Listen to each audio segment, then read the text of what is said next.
Bonjour, dans cette vidéo, on va regarder comment compter les atomes dans une molécule. Donc, j'ai quelques exemples ici qu'on va aller à travers. Je pense que j'en ai 5, voilà. Et on va commencer avec A. Pour MgBr2, ce que tu vas faire quand tu comptes les atomes, chaque fois, tu vas séparer chaque atome pour ensuite mettre le numéro à côté. Donc ici, on a Mg, on a magnésium, et là, on a brome. Il n'y a rien écrit ici à côté du magnésium, mais juste ayant le symbole dans la formule, ça veut dire qu'on a un de ces éléments. Donc, on a un magnésium. Ensuite, ici, tu peux voir qu'on a un 2 à côté du brome. Ce 2 s'applique au brome. Donc, ça veut dire qu'on a 2 bromes. En total, si tu es demandé combien d'atomes est-ce qu'il y a dans la molécule, tu compterais 2 plus 1, ça te donne 3 atomes en total dans cette molécule.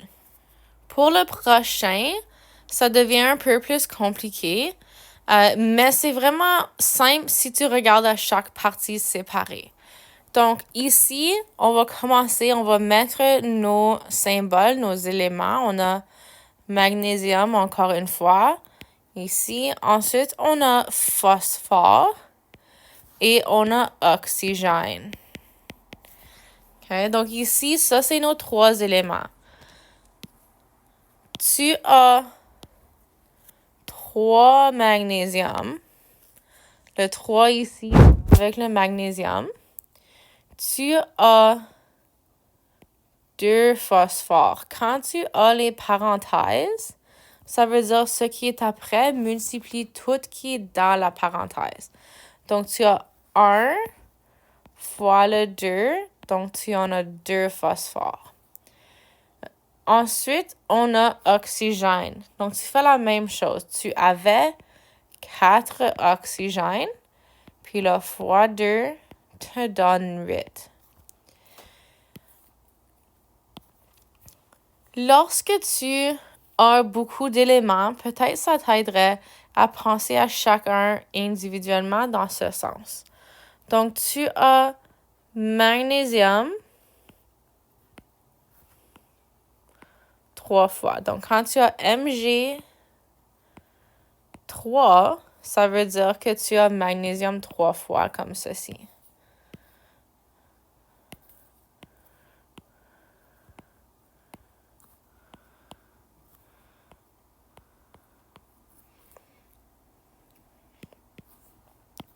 Puis ici, j'ai oublié le 2. Ici, tu as PO4 2 fois. Donc, ça veut dire que tu as tout ceci 2 fois.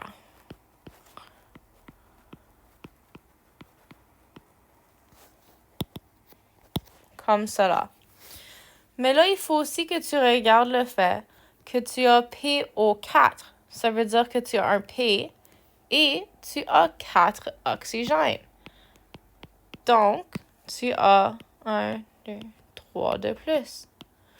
Donc, quand tu les comptes, tu vas voir que ça te donne les numéros qu'on avait.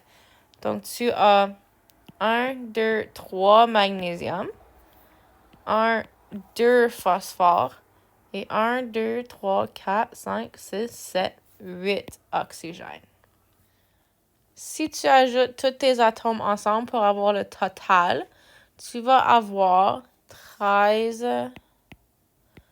atomes en total. Pour notre troisième ici, on a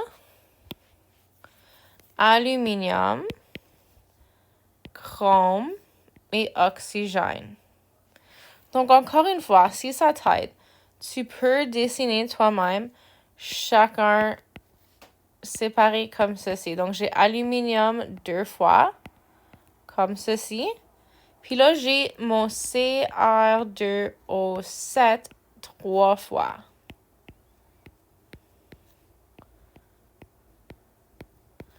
Mais là, il faut que tu t'en rappelles que chaque CR2 au 7 a 2 CR et 7 oxygène.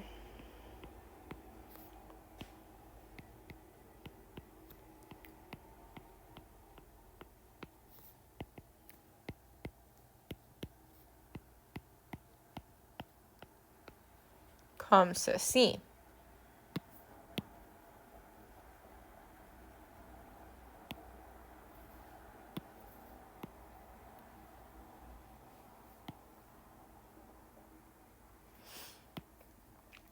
Donc, quand tu vas aller compter tes atomes, tu auras aluminium 2 fois 1, 2. Tu auras chrome. Ici, tu as 2 fois 3. Donc, ça, c'est 6. 1, 2, 3, 4, 5, 6. Et ensuite, tu as oxygène. Ça, c'est 3 fois le 7, qui est 21. 1, 2, 3, 4, 5, 6, 7, 8, 9, 10, 11, 12, 13, 14, 15, 16, 17, 18, 19, 20, 21. OK? Donc, tu peux simplement le faire avec les multiplications, mais si ça t'aide à visualiser, tu peux aussi regarder à chaque élément, puis les répéter, puis les écrire comme ceci. Si tu ajoutes toutes tes molécules ensemble, tu vas avoir 29 atomes en total. Notre prochain ici, c'est 3Be2SO4. Donc là, j'ai lancé un coefficient dans cette question. J'ai un 3. Ça, c'est un coefficient. Ça veut dire qu'il va multiplier chaque élément dans la formule. Pour l'instant, on va imaginer qu'il n'est pas là. Et on va simplement faire comme on faisait avant. Donc, beryllium en a 2. Soufre en a 1. Et oxygène en a 4. Donc, ça, c'est juste une molécule de Be2SO4. Mais maintenant, je te demande, c'est quoi si tu as 3 molécules? Ben, tu vas multiplier chacun. Donc, tu vas faire fois 3, fois 3, fois 3. Donc, ici, tu vas avoir 6, 3 et 12. Et ça, c'est le montant de chaque atome que tu as dans ce que je t'ai donné ici. Si tu les ajoutes ensemble, tu vas avoir 21 atomes. Alors maintenant, juste une autre pratique pour avoir un coefficient. Donc ici, on a barium, on a fluor et on a oxygène. Donc pour barium, il y en a 1 si on ignore le 4. Okay? Mais tu peux aussi tout calculer en même temps. Donc tu peux dire il y en a 1 ici fois 4, donc on va en avoir 4. Ici, tu pourrais dire j'en ai 2 fois 4, je vais avoir 8. Ici, je peux dire que j'ai 3 fois 2, donc 6 fois 4, 24. OK? Tu pourrais le faire comme ça, ou si tu préfères, tu peux aussi juste faire, tu as 1, puis là ensuite, ici, tu auras 2. Ici, tu auras 2 fois 3, c'est 6. Et ensuite, passer pour faire tes fois 4 sur ta page. C'est parfait aussi. Encore une fois, si tu les ajoutes toutes ensemble, tu vas avoir 36 atomes.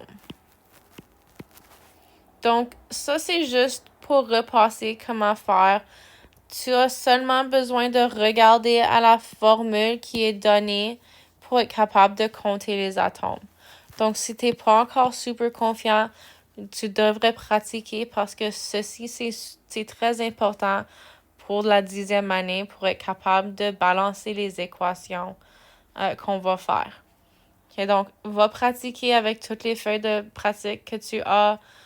Tu peux chercher en ligne aussi pour en avoir d'autres si tu veux.